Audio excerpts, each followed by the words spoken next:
साथियों आपका मेरे YouTube चैनल पर हार्दिक स्वागत है। साथियों आज हम इस वीडियो में बात करेंगे यूपी पुलिस भर्ती के जो डीवीपीएसटी के एडमिट कार्ड हैं वो जारी हो चुके हैं। ठीक है, अभी अभी जो डीवीपीएसटी के एडमिट कार्ड हैं वो जारी हो चुके हैं।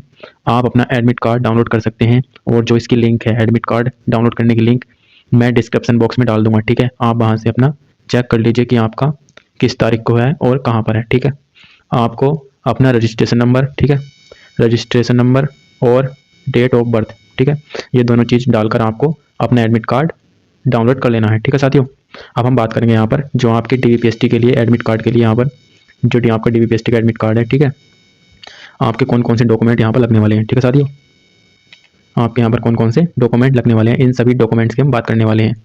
जो यहाँ पर लिस्ट दी गई है, ठीक है, एडमिट कार्ड में जो आपका एडमिट कार्ड है उसमें लिस्ट दी गई है कि आपको कौन कौन से डॉक्यूमेंट यहाँ पर लेकर जाने हैं। ठीक है साथियों, तो हम बात करते हैं यहाँ पर आपको कौन से डॉक्यूमेंट लेकर जाने हैं। सबसे पहले आपको एप्लीकेशन फॉर्म जो आपने आवेदन करते समय आवेदन पत्र का प्रिंट आउट, ठीक है, उसका प्रिंट आउट आपको ले लेना है। ठीक है साथियों, उसके बाद हम बात करें पासपोर्ट साइज रंगीन फ़ोटो, आपके जो हाल ही में खिंचे हुए फ़ोटो हों, यहाँ पर 2 फोटो बोला गया है लेकिन आप 10 फोटो लेकर जाइए। ठीक है, कम से कम आप 10 फोटो लेकर जाइए। ठीक है साथियों, उसके बाद फोटो युक्त पहचान पत्र, पहचान पत्र में आप आधार कार्ड ले जा सकते हैं। ठीक है, आधार कार्ड तो अनिवार्य है। ठीक है साथियों, अगर आधार कार्ड नहीं है तो पैन कार्ड, ड्राइविंग लाइसेंस या पासपोर्ट ये भी ले जा सकते हैं। ठीक है साथियों, और इन सभी जो डॉक्यूमेंट यहाँ पर दिए गए हैं इन सभी की आपको दो, ठीक है, दो फोटोकॉपी करवा लेनी है। ठीक है साथियों, यहाँ पर बोला भी गया है कि यहाँ पर सुबह हस्ताक्षरित, यहाँ पर कोई गजेटेड ऑफिसर, यहाँ पर सभी बोल रहे थे कि गजेटेड ऑफिसर के साइन होने हैं, ठीक है, लेकिन यहाँ पर बोल दिया गया है कि स्वयं हस्ताक्षरित, ठीक है, सेल्फ अटेस्टेड यहाँ पर चल जाएगा। ठीक है साथियों,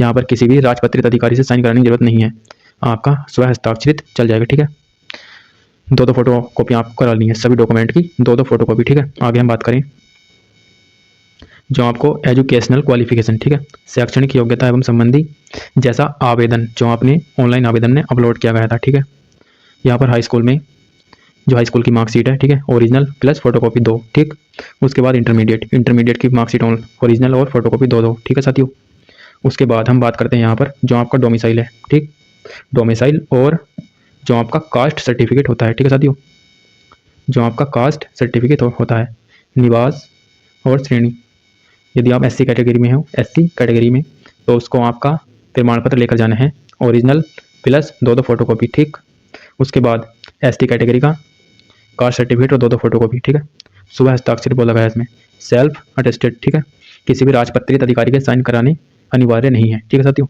आपको केवल यहाँ पर सेल्फ अटेस्टेड आपको साइन कर लेने हैं खुद से। ठीक है, स्व हस्ताक्षर यहाँ पर बोला गया है स्व हस्ताक्षरित। उसके बाद हम बात करें ओबीसी नॉन क्रीमिलियर, यहाँ पर आपको इसका कास्ट सर्टिफिकेट लेकर जाना है और इसकी फोटोकॉपी 2, ठीक है, मैंने पहले भी बता दिया इन सभी की आपको 2 फोटोकॉपी लेकर जानी है। ठीक है साथियों, इसमें भी आपको स्वयं हस्ताक्षरित मतलब सेल्फ अटेस्टेड स्वयं के हस्ताक्षर आपको कर लेने हैं। और साथियों हम साथ में ही बात करेंगे यहाँ पर जो आपके करेक्टर सर्टिफिकेट है, ठीक है, चरित्र प्रमाण पत्र करेक्टर सर्टिफिकेट, ठीक है, ये आपका अभी नहीं लगेगा। ठीक है, अभी नहीं लगेगा, ये आपका मेडिकल के टाइम लगता है करेक्टर सर्टिफिकेट। ठीक है, अभी इसको बनवाने की कोई ज़रूरत नहीं है। यहाँ पर कुछ दिशा निर्देश हैं, ये भी मैं आपको पढ़कर सुना देता हूँ। ठीक है, यहाँ पर बोला गया है फोटो पहचान पत्र के रूप में आधार कार्ड लाएं, पहचान पत्र के रूप में 12 अंकों की पूरी संख्या वाला आधार कार्ड अनिवार्य है। ठीक है, यहाँ पर जो आधार कार्ड है वह अनिवार्य है। नीचे साथ ही में बोला गया है आवेदन पत्र के समय जो आपने आवेदन किया था आधार कार्ड का विवरण यदि नहीं दिया है तो बिंदु संख्या 1 जो मैंने यहाँ पर नीचे डॉक्यूमेंट बताए थे आपको, यदि आपके पास आधार कार्ड नहीं है तो आप पैन कार्ड, पासपोर्ट, ठीक है, पासपोर्ट या ड्राइविंग लाइसेंस आप लेकर जा सकते हैं। ठीक है, यहाँ पर बोला भी गया है फोटो आईडी कार्ड आपको ले जाना है। वैध अनुमान्य फोटो पहचान पत्र के बिना अभ्यर्थी को अभिलेखों की संवीक्षा मतलब जो आपका डॉक्यूमेंट वेरिफिकेशन है वो नहीं होगा एवं शारीरिक मानक परीक्षण में बैठने की अनुमति नहीं दी जाएगी। ठीक, उसके बाद बोला गया है यहाँ पर अभ्यर्थियों की पहचान स्थापित करने के लिए आधार का प्रयोग किया जाएगा, इसलिए अभ्यर्थियों से अपेक्षित है कि अपना आधार कार्ड अपडेटेड और अनलॉक्ड लेकर संवीक्षा दल के साथ समक्ष प्रस्तुत हो।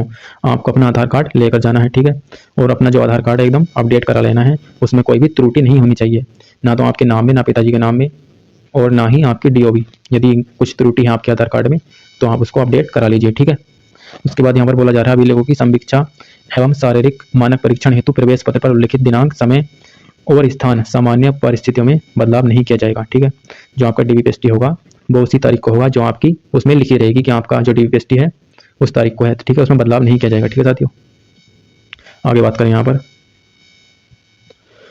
अभिलेखों की संवीक्षा, जो आपका डॉक्यूमेंट वेरिफिकेशन और डीबीपीएसटी है, ठीक है। भर्ती प्रक्रिया के चरणों में से एक, यदि किसी स्तर पर पाया जाता है कि अभ्यर्थी अपेक्षित अर्हताओं को पूरी नहीं करता है अथवा उसमें गलत झूठी सर्टिफिकेट अभिलेख प्रस्तुत किए हैं अथवा उसने कोई वास्तविक तथ्य छुपाए हैं, तो उसका निरस्त माना जाएगा। यदि इस प्रकार की कोई कमी अभ्यर्थी द्वारा कार्यवहन करने के पश्चात भी प्रकाश में आती है, तो विधिक प्रक्रिया अपनाते हुए उसका सवाय समाप्ति की जा सकती है एवं उसको अपचयित मतलब जो उसका जो हो डिलिस्ट करते हुए उसके विरुद्ध अभियोग पंजीकृत कराकर वैधानिक कार्यवाही की जाएगी। मतलब जो आपके डॉक्यूमेंट एकदम सही होने चाहिए, जो आपने आवेदन पत्र में फिल किए थे, ठीक है। जो आपने आवेदन पत्र में एकदम वहाँ पर फिल किया था डिटेल अपनी, वही ओरिजिनल होनी चाहिए, ठीक है। यदि कोई त्रुटि है तो आपको वहाँ पर निकाल दिया जाएगा, ठीक है। अभिलेखों की संवीक्षा एवं शारीरिक मानक परीक्षण सफलता का मतलब यह नहीं है कि आप अंततः चुने गए हैं। उम्मीदवारों का चयन अंतिम योग्यता सूची पर आधारित है। नियुक्ति प्राधिकारी द्वारा नियुक्ति पत्र देने से पूर्व मूल अभिलेखों का सत्यापन कराया जाएगा। इनका कहने का मतलब है, मतलब जो आपका डीबीपीएसटी हो रहा है अभी, ये अभी अंतिम परिणाम नहीं होगा, ठीक है। यदि आप यहाँ पर पास हो जाते हैं डीबीपीएसटी में, तो वो अंतिम परिणाम नहीं होगा, ठीक है। आवेदन पत्र में उल्लिखित आपके विवरण के अनुसार अभिलेखों की संवीक्षा के समय श्रेणी प्रमाण पत्र नहीं प्रस्तुत किया गया तो माना जाएगा। यदि आप ओबीसी कैटेगरी में हो तो आपने वहाँ पर जो अपना मान लीजिए आपका ओबीसी SC ST, ठीक है, आपने वहाँ पर अपना अपलोड नहीं किया था, जो सर्टिफिकेट है आपका कास्ट सर्टिफिकेट आपने यदि अपलोड नहीं किया था आवेदन पत्र में, तो आप वहाँ पर इसमें बोला गया है अनारक्षित श्रेणी में माना जाएगा, ठीक है। अनारक्षित श्रेणी में माना जाएगा, ठीक है साथियों। उसके बाद बात करें यहाँ पर अभिलेखों की संवीक्षा एवं शारीरिक मानक परीक्षण हेतु चयन प्रक्रिया में सम्मिलित होने के लिए कोई यात्रा भत्ता आहार, मतलब आपको कोई भी यात्रा भत्ता नहीं मिलने वाला है, ठीक है। कृपया फोटो चिपकाने के लिए प्रवेश पत्र पर दिए गए स्थान में पासपोर्ट आकार की रंगीन फोटोग्राफ चिपकाएं। फोटो वही होनी चाहिए जो आपने ऑनलाइन आवेदन के समय अपलोड किया था। मतलब जो फोटो है जो आप चिपकाएंगे, ठीक है, एडमिट कार्ड पर, वो वही फोटो होनी चाहिए जो आपने ऑनलाइन आवेदन के समय अपलोड किया था, ठीक। अभिलेखों की संवीक्षा के समय अभ्यर्थी द्वारा विधिवत हस्ताक्षरित इस प्रवेश पत्र को जमा कर लिया जाएगा। जो आपका प्रवेश पत्र है इसको वहाँ पर जमा करवा लिया जाएगा, ठीक है, जैसे आपका डीबीपीएसटी समाप्त हो जाएगा। तो साथियों आप अपना जो एडमिट कार्ड है उसको डाउनलोड कर लीजिए, ठीक है। यहाँ पर डिस्क्रिप्शन बॉक्स में यहाँ पर लिंक डाल दूंगा मैं, वहाँ से डाउनलोड कर सकते हैं, ठीक है साथियों। वीडियो बने रहने के लिए आपका धन्यवाद। मिलते हैं हम नेक्स्ट वीडियो में, तब तक के लिए जय हिंद।